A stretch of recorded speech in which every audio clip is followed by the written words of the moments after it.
சிவசிவ திருச்சிற்றம்பலம். அன்பர்கள் அனைவருக்கும் அன்பான வணக்கங்கள். இன்றைய நன்னாளிலே அபிராமி பட்டர் அருளி செய்த அபிராமி அந்தாதியின் 78வது திருப்பாடல் சிந்திப்பதற்கு திருவருளும் குருவருளும் கூட்டியுள்ளது. முதல்ல பாடல் என்னன்னு பார்த்துட்டு பாடலுக்குரிய விளக்கம் பார்க்கலாம்.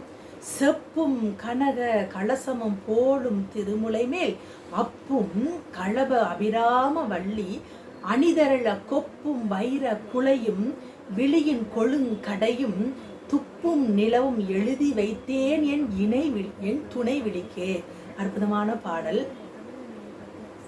ஆரம்பிக்கும் போதே செப்பும் என்று ஆரம்பிக்கின்றார். இந்த செப்பும் என்பது எதை குறிக்கும் என்று சொன்னோன்னா, அன்னையினுடைய அந்த 10 உறுப்புகளை செப்பும் என்ற ஒரே வார்த்தையால குறிப்பிடுகின்றார். இப்போ நம்ம சைவ சித்தாந்தத்தில் சிவபெருமானுக்கு உருவம் உண்டு, அருவம் உண்டு, அருவுருவம் உண்டு என்று படிக்கின்றோம். அருவுருவம் என்பது லிங்கம், லிங்கத்தை தான் அருவுருவம் என்று சொல்கின்றோம். அதுபோல அன்னையினுடைய அந்த உறுப்புகளை அன்னையாகவே பாவித்து வணங்குவதே செப்பும் என்ற ஒரே வார்த்தையால் குறிப்பிடுகின்றார். செப்பும் அது என்னென்ன, அதாவது அன்னையினுடைய 10 உறுப்புகள் என்னென்னு பார்க்கும்போது கிரீடம், கேசம், காது, அன்னையினுடைய ஸ்தனங்கள், வயிறு, குண்டலம், 3 கண்கள், மேல் உதடு, கீழ் உதடு, இந்த 10 உறுப்புகளையும் அரு உருவமாக நினைந்து அவர் சாக்த வழிபாடு செய்து கொண்டே இருக்கின்றார். அதாவது புற வழிபாட்டில் ஏற்கனவே எல்லா அன்னையினுடைய அலங்காரத்தை எல்லாம் பார்த்து மனதிற்குள் படிமம் செய்து வாங்கி நல்லார் படிமம் செய்வார் என்பதும் திருஞான சம்பந்தரோட வாக்கு இல்லையா. படிமம் செய்தவர். அதெல்லாம் புற வழிபாட்டை தாண்டி அவர் அக வழிபாடு செய்தவர். புற வழிபாடு என்பது கல்லில் சிற்பம் செய்து நீர் அன்னைக்கு வந்து அர்ச்சனை அபிஷேகம் எல்லாம் செய்து நெய்வேத்தியில் வச்சு வழிபாடு செய்வது. அதை தாண்டி அந்த உருவத்தை மனதிற்குள் படிய வைத்து வழிபாடு செய்வது. இப்படி அன்னையனுடைய உருவங்களே இப்போ பார்த்தோம் இல்லையா. கிரீடம், கேசம், காது, அன்னையுடைய ஸ்தனங்கள், இதை நினைந்து அதாவது அவர் ஒரு குழந்தையாக அன்னை அவளை மிகுந்த தாய் அன்பாக வைத்து அவளை நினைந்து உருகி பாடி அருள் செய்த அற்புத பாடல். அடுத்து கனக கலசமும் போலும் திருமுலை மேல். அவளுடைய திருமுலை எப்படி இருக்கின்றதாம்? ஒரு கலசம், அதாவது கடைந்தெடுத்த கலசம் போல இருக்கின்றதாம். அவளுடைய அந்த பொன்னிறமான ஒளி போட்டு அப்படி தகதகன மின்னுகின்றதாம். திரு என்று அடைமொழி கொடுத்து சொல்லுங்க. திரு என்பது இந்த உலகில் வர கிடைக்கக்கூடிய செல்வங்களை அனைத்தும் தந்து அழிவில்லாத அந்த முக்தி செல்வத்தையும் அவன் தரவல்லது இல்லையா திருமுலை மேல். அதாவது ஒரு குழந்தைக்கு கருணையாகி அந்த ஞானப்பாளையம் தரவல்லது. அதை பரஞானம் அவரை சொல்லுவோம்.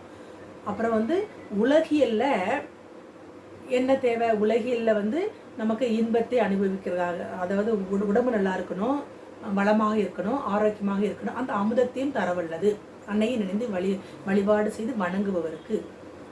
இதையே நம்ம 9வது திருப்பாடலை ஏற்கனவே நம்ம சிந்திச்சிருக்கின்றோம்.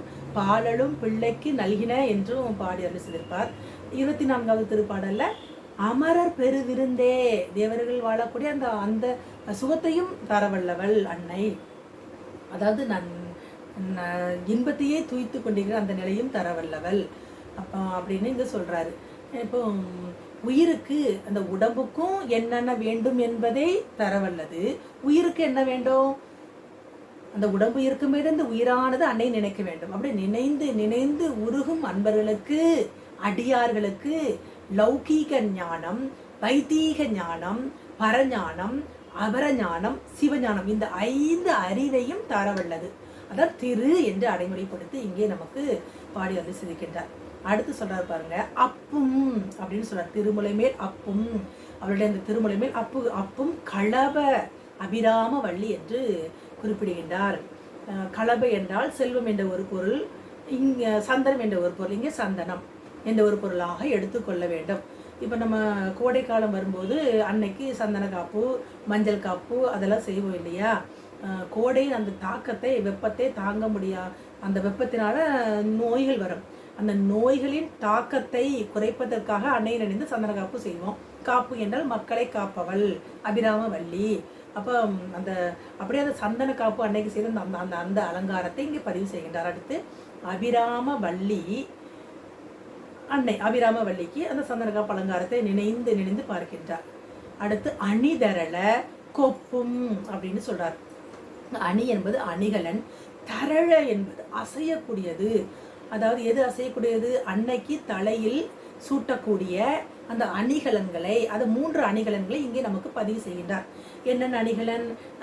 நெற்றி பொருள் வைக்கக்கூடிய சூடாமணி சொல்லுவோம் இல்லையா, அந்த நெற்றிச்சுடி, அதுவும் அசையக்கூடியது. அதில் முத்துக்கள் எல்லாம் தொங்கும். அப்புறம் அன்னைக்கு பின்னாடி கொண்டை போட்டிருப்பாங்க, அந்த கொண்டைக்கு பின்னாடி ஒரு அணிகள் வைத்திருப்பாங்க, அதில் முத்து மாதிரி தொங்கும், அது ஒரு அணிகலன்.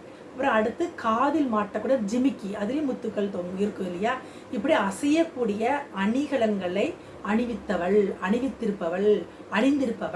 அதான் அணிதரள. கொப்பும், அதான் கொப்பு. இந்த காதுக்கு மேற்புறமும் ஒரு மாட்டுவதுக்கு பெயரும் கொப்பு என்று பெயர். அப்படி அன்னையானவள் அணிந்து இருக்கின்றாள். அவளுக்கு காதுவை, அன்னையினுடைய காதை நினைந்து காதில் என்னென்ன மாட்டி இருக்கின்றார், இன்னும் அன்னையுடைய தலையில் என்ன இருக்கின்றது என்று 3 விதமான அந்த அணிகலன்களை நினைந்து பார்க்கின்றார். அடுத்து வைர குழையும் என்று பாடுகின்றார். அதாவது குழை என்பது தோடு. அந்த தோடு காதில் தாங்க அணிவாங்க. அந்த காதில் வைரத்தால் பதிக்கப்பட்ட தோட்டையும் அணிந்திருக்கின்றாலும். வைரம் என்றால் அப்படியே மின்னும் இல்லையா. வைரம் என்றாலே மன உறுதிக்கு சொல்லுவாங்க, முத்துவை மன அமைதிக்கு சொல்லுவாங்க. இப்படி முத்தாலும் வைரத்தாலும் பதிக்கப்பட்ட அணிகலன்களை அணிந்திருக்கின்ற அன்னையே தன்னுடைய மனதிற்குள்ளேயே நினைந்து படிவம் செய்து அப்படியே பாடிக்கொண்டே இருக்கின்றார். அடுத்து சொல்றாரு பாருங்க, விழியின் கொழுங்கடையும். இப்பதான் வர்றாரு. ஏன்னா இந்த பாட்டு 78வது பாடல். இந்த பாடலுக்கு அப்புறம்தான் அபிராமி பட்டருக்கு அன்னையானவள் கருணை புரிந்தார். என்ன கருணை? பிரபுட மன்னன் இவர்கிட்ட அமாவாசை திதி என்று, இன்று என்ன திதி என்று கேட்கும்போது அவர் மனதிற்குள்ளேயே அன்னையே நினைந்து கொண்டிருந்தார். அப்போ அந்த பௌர்ணமி திதி அன்னையோட பேசுவதை அவர் பார்த்தார். மனதிற்குள் பார்த்ததே வெளியே பௌர்ணமி என்று சொல்லிவிட்டார். உள்ள பார்த்ததை சொன்னார். அந்த இதை சொல்றாரு, விழியின் கொழுங்கடையும். உன்னுடைய விழி கடைக்கண் பார்வை யார் மேல பட்டாலும் கருணை புரியக்கூடியது. அந்த உயிருக்கு என்ன வேண்டும் என்பதை தரவல்லது. இப்போது அடியே நிற்கும் நிலை உனக்கு தெரியும். உள்ள பார்த்தத, உள்ள நான் என்னென்ன பார்த்தோம் அதை நீ வெளியே கொண்டு காட்டு. ஏன்னா அன்னையுடைய விழிக்கு அத்துணை சக்தி உண்டு. அன்னையுடைய விழி எப்படிப்பட்டது? நம் எம்பிரான் சிவபெருமானுடைய நாட்டியத்தை கண்குளிர கண்டவள், களிப்புற்றவள்.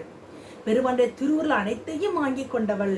அவள் தாம் வாங்கி எந்தெந்த உயிர் எந்தெந்த நிலையில் இருக்கின்றதோ, தன்னை நினைத்து உரிகின்றதோ அந்த உயிருக்கு தக்கவாறு அருள் புரியக்கூடியவள் இல்லையா. அப்போ அந்த கொழுங்கடையும் அந்த திரண்ட அந்த கண், உன் கண் விழி பார்வை, அந்த விழி பார்வை என் மேல படணும். தாயே, உன்னையே நினைந்திருந்தேன், உன்னையே தொழுதிருந்தேன், பௌர்ணமி என்று சொல்லிவிட்டேன். உள்ள நான் பார்த்ததை இப்ப வெளியே எனக்கு காட்டு அப்படின்னு இங்க விண்ணப்பம் வைக்கின்றார். அடுத்து சொல்றாரு பாருங்க, துப்பும் நிலவும். துப்பும் அப்படி என்றால் பவளத்தை குறிக்கும். இங்க இது அவரு என்ன சொல்றாரு பாருங்க, அண்ணனுடைய அந்த இதழ் கூட, அந்த வாயும் கூட சொல்ல, துப்பும் நிலவும். உன்னுடைய இதழ் பவளம் போன்றது, மேல் உதடு கீழ் உதடு சொல்றாரு. அப்படி அன்னை லேசாக சிரிக்கின்றாலாம். அப்ப அந்த புன் உருவல் ஒளி வீசுகின்றதாம், நிலவு போல ஒளி வீசுகின்றதாம். அதனாலேயே தனித்தனியாக சொல்லாமல் துப்பும் நிலவும் என்று இங்கே நமக்கு பதிவு செய்கின்றார். உன்னுடைய இதழ்கள் அப்படியே லேசாக திறக்கும் போது புன் உருவல் பூக்கின்றது, அது நிலவு ஒளியாக தெரிகின்றது. அந்த அந்த காட்சியே என்னுடைய 2 கண்களில் எழுதி வைத்தேனே என்று சொல்றார். எப்படி எழுதி வைத்தேன்? என் துணை விழிக்கே. இப்படி உன்னையே நினைந்து, உன்னையே ஒன்று இருந்து என்னுடைய மனதிற்குள் பதித்ததே, என் கண்களுக்குள் அப்படி படிவம் செய்தேன் என்று சொல்றாரு. விழிக்கே, உன்னுடைய அருள் பார்வை உள்ள என்னன்னா நான் பார்த்தனோ அதை எனக்கு வெளியே கொண்டு காட்டு அப்படின்னு சொல்றாரு. அதாவது ஒன்று இருந்து ஒருமித்த மனத்தோடு அன்னையுடைய பேசுகின்றார். அப்ப என்ன இந்த பாடல் அப்படி அவர் அன்னையுடைய இந்த 10 உறுப்பையும் நினைந்து உருகி பாடியதன் கிடைத்த பலன் அவருக்கு அடுத்த பாட்டுல அன்னை தன்னுடைய தாடகத்தையே கலற்றி பௌர்ணமி நிலையை வர வைப்பா இல்லையா. அப்படி அற்புதமான பாடல். என்ன மொத்தத்துல இந்த பாடலை சொல்லணும்னா, முளை பருத்தும் இடை சிறுத்தும் விழி கருத்தும் இதழ் சிவந்தும் இருக்கும் தாய்மையின் அந்த தாய்மை உணர்வாக விளங்கக்கூடிய அன்னையுடைய அழகை உணர்ந்து பாடுகின்றார். உன்னுடைய கடைக்கண் பார்வை பட்டு நான் உள்ள என்ன பார்த்தனோ அதை வெளியே காட்டு. இந்த பாடல் முடித்ததுமே அன்னையான அந்த வரும் நிலவையும் காமிப்பாள் இல்லையா, காண்பிப்பாள். அப்படி அற்புதமான பாடல். இந்த பாடலை யார் யாரெல்லாம் மனமுவந்து காலை மாலை அன்னையே நினைந்து தன்னை மறந்து பாடுகின்றார்களோ அவர்களுக்கு எல்லா விதமான செல்வமும் கிடைக்கும் என்பது சத்தியமான உண்மை. ஏன்னா இந்த பாடலை பாடி முடித்த பிறகுதான் அன்னையானவள் கருணை புரிந்தாள். அபிராமிப்பட்டிருக்கு இல்லையா, அவரை போல ஒன்று இருந்து அன்னையை வணங்கி நாமும் அன்னையுடைய திருவருளை பெறுவோமாக என்று கூறி தங்களிடமிருந்து விடைபெறுவது சிவசாந்தா சண்முகம். மேன்மைக்குள் சைவநீதி விளங்குக உலகமெல்லாம். திருச்சிற்றம்பலம்.